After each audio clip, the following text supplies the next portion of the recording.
Це автомобільна дорога міжнародного значення М12 Стрий-Тернопіль-Кропивницький-Знам'янка. Тут саме кипить робота. Ділянка, яку мають намір відремонтувати цьогоріч, близько 39 кілометрів від Тернополя до межі з Хмельницькою областю. Станом на сьогодні ми маємо вже 20 кілометрів зроблено в нижньому вирівнюючому шарі, 27 кілометрів маємо проведено регенерацію дорожнього покриття. Зараз, як ви бачите, приступили до укладання вже верхніх шарів щебенево-мастикового асфальтобетону.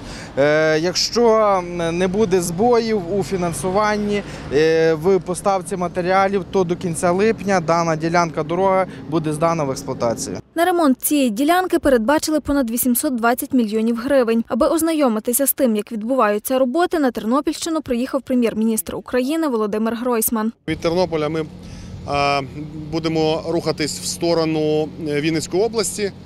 Я хочу проїхати приблизно 240 кілометрів для того, щоб подивитися, як відбувається реконструкція і будівництво дороги Go Highway, яку я обіцяв в минулому році розпочати. В минулому році ми направили сюди 800 мільйонів.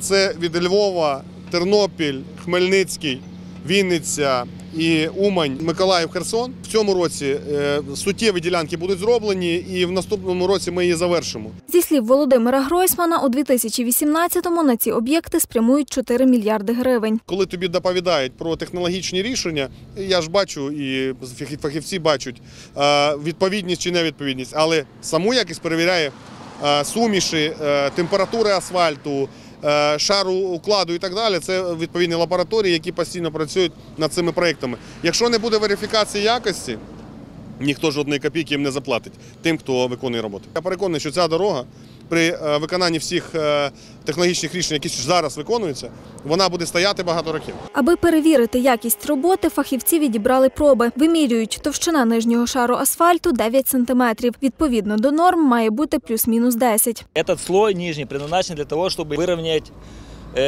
неровности по основанию. Поэтому, если 9 сантиметров, это не означает, что это типа чего-то не хватает. Если мы сделаем там дальше, там может быть 10, может быть 12.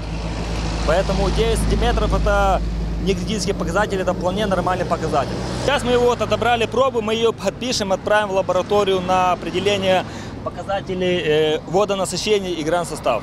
Загалом на ремонт доріг Тернопільщини цьогоріч передбачили 1 мільярд 476 мільйонів гривень. Дороги – це транспортні артерії. Без доріг не буде розвиватися жодна економіка, не буде руху вперед, не буде відчуття кожного українця, кожної людини, що щось в цьому житті змінюється. Це зовнішні ознаки, які підтверджують, що зміни в державі відбуваються.